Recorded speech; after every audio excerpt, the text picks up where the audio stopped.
বীজপুরের ত্রাস তৃণমূল যুবনেতা বনিকে কোমরে দড়ি বেঁধে ঘোরালো পুলিশ। চোর স্লোগান দিল আমজনতা। তৃণমূল জামানায় বীজপুর এলাকা জুড়ে সন্ত্রাসের বাতাবরণ তৈরি করেছিল কাছড়াপাড়ার পুরসভার চেয়ারম্যান কমল অধিকারীর ছায়াসঙ্গী অভিজিৎ রায় ওরফে বনি। 2024 লোকসভা নির্বাচনের সময় ব্যারাকপুরের প্রাক্তন সাংসদ অর্জুন সিং এর সাথে বাগবিতণ্ডায় জড়িয়ে পড়েছিলেন তৃণমূলের এই যুবনেতা।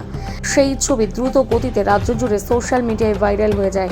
সেই অভিজিৎ রায় ওরফে বনিকে বেশ কয়েকদিন আগে পূর্ব মেদিনীপুরের মন্দারমণি থেকে গ্রেপ্তার করে পুলিশ। আজ কাছড়াপাড়া পুরসভা 3 নম্বর ওয়ার্ডের বনি নিজের পাড়াতেই স্যান্ডোগেঞ্জি হাফ প্যান্ট পরে ঘোরায় পুলিশ। বনিকে দেখে এলাকাবাসী চোর চোর স্লোগান দিতে থাকে। যদিও আজ দলীয় নেতৃত্বকে পাশে না পেয়ে তৃণমূল যুব সভাপতি অভিজিৎ রায় বলেন, যারা চুরি করেছে তারা এলাকা ছেড়ে পালিয়েছে। কাছড়াপাড়া পুরসভার চেয়ারম্যান কমল অধিকারী চুরি করেছে তাই পালিয়েছে, আমি চুরি করিনি তাই পালাইনি।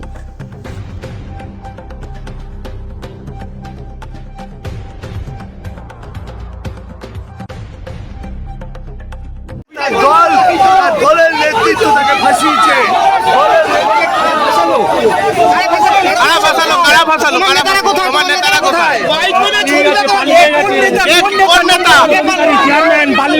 কমল অধিকারী পালিয়ে গেছে।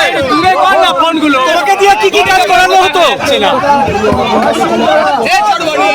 তোমাকে দিয়ে কি কি কাজ করানো হতো? তোলাবাজি করতে অভিযোগ ছিল, কি বলবে? তোলাবাজির টাকা কাকে দিতেন?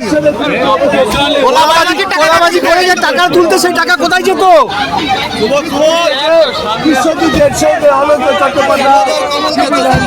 আপনারা দেখলেন ওইটা বনির পার্টি অফিস ছিল, তার উল্টো দিকে আপনারা কভার করলেন কি আছে।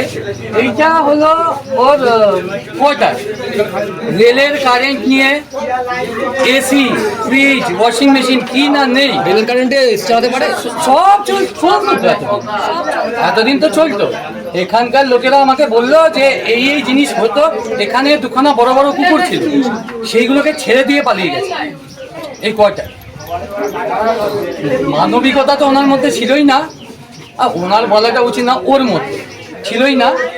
এই কোয়ার্টারগুলো এই আশেপাশের যারা লোক আছে তাদেরকে একবার জিজ্ঞেস করলে আমার মনে হয় ভালো হয়। আমার থেকে ভালো তারা বলতে পারে। তারা যদি সত্যি থাকে তাহলে যদি বলে তাহলে ভালো। কেন ফোন করছে এত? দরকার পড়লে কথা বলুন। দিল্লি পালিয়ে গেছে। হ্যাঁ।